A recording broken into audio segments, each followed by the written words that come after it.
জিয়াউল হাসানকে দিয়ে ওই জাফরকে হত্যা করে। জিয়াউল হাসান গর্বের সহিত কোনো এক ফোরামে বলে ফেলে, তার সদস্যের একজন আমার বন্ধু ছিল মিয়ামি হোটেলে কুমিল্লায় খাওয়া দাওয়া করছে।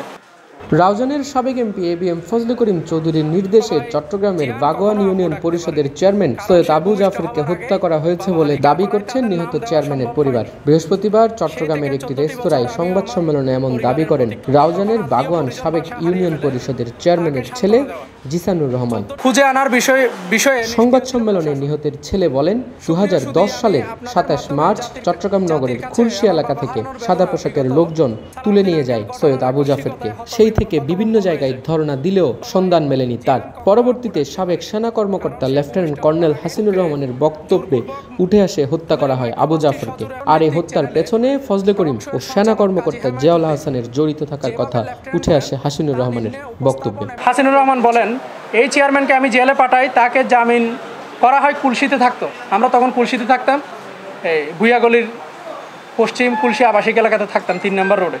এই জিয়াউল হাসান ঢাকা থেকে গিয়ে তাকে হত্যা করে যথার্থ প্রমাণ আছে। এখন প্রমাণটা তো আমার কাছে নাই, এটা হাসিনুর রহমানের কাছে আছে। আপনারা চাইলে ওনার থেকে, যেহেতু আপনারা সাংবাদিক ভাইরা, এই বিষয়ে যে প্রমাণগুলো আছে এগুলা আপনারা তথ্য নিয়ে আমাদেরকে সহায়তা করবেন। ভুক্তভোগী পরিবার এই হত্যাকাণ্ডের সুষ্ঠু বিচার দাবি করেন। এটা তো ডেস্ক রিপোর্ট, নিউজ নাও 24।